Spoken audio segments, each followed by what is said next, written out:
আসসালামু আলাইকুম। জামাতের আমির আসলে এমন একটা লোক যার যা কিছুই করে এটা নিয়ে বর্তমানে ট্রলের শিকার হচ্ছেন উনি। এ নিয়ে আপনাদের সাথে কিছু কথা বলব। অনুষ্ঠানটি ভালো লাগলে অবশ্যই লাইক, কমেন্ট, শেয়ার করবেন এবং চ্যানেলটিকে সাবস্ক্রাইব করে পাশে থাকবেন। আসলে যতটুকু দেখা যায় জামাতের আমির সাহেব একজন সহজ সরল মানুষের মধ্যেই পড়ে। তারপরেও উনি যখন ছোট বাচ্চাদেরকে অনাবরত আদর করতেছিল, এটা স্বাভাবিকভাবে ১ম অবস্থায় মানুষ আসলে স্বাভাবিকভাবে নিয়েছিল। কিন্তু পরক্ষণে দেখা যায় যে এটা আসলে উনি ইচ্ছে করে করতেছে না জানি এটা উনার রোগ বুঝা যাইতেছে না। মানে ওইদিনকে দেখলাম একটা ছেলেরে, হ্যাঁ, একদম ঘাড়ের মধ্যে কিস করলো এবং কি আরেকটা ছেলের ঠোঁটের মধ্যে, বড় ছেলে ঠোঁটের মধ্যে কিস করলো। যেটা আসলে একজন জামাতের আমির, উনি একজন দায়িত্বশীল ব্যক্তি, এটা আসলে ওনার সাথে যায় না। এজন্য আসলে উনি ট্রলের শিকার হচ্ছেন। পরক্ষণে আবার দেখলাম ঈদের দিন উনি বিদেশি কূটনীতিকদের সাথে আসলে ঈদের কোলাকুলি করা হয় সামনাসামনি থেকে।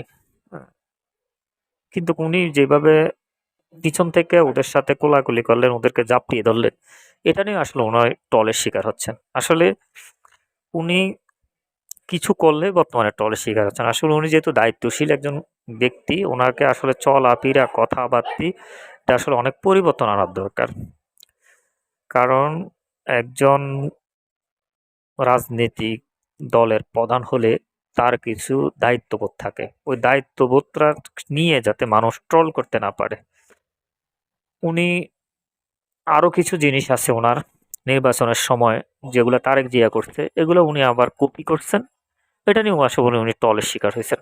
আপনি আপনার মতো চলতে থাকেন। উনি তারেক জিয়া রাজকীয় চেয়ারে বসেন আর নরমাল চেয়ারে বসে। আপনি বসেন, সমস্যা নাই তো। আপনি উনার দেখা-দেখি এটা পরিবর্তন করার দরকার নাই তো।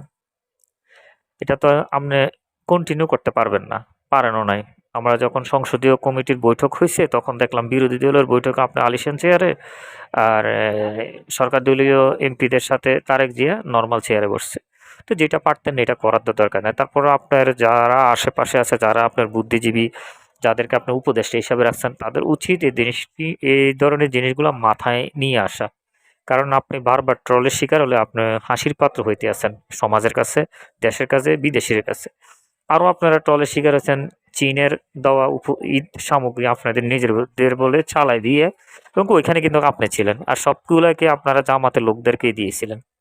তো এর হলো ট্রলের শিকার হচ্ছেন জামাতের আমির। অবশ্যই আপনাদের মতামত কমেন্টে জানিয়ে যাবেন এবং অনুষ্ঠানটি ভালো লাগলে লাইক, কমেন্ট, শেয়ার করবেন এবং চ্যানেলটিকে সাবস্ক্রাইব করে পাশে থাকবেন।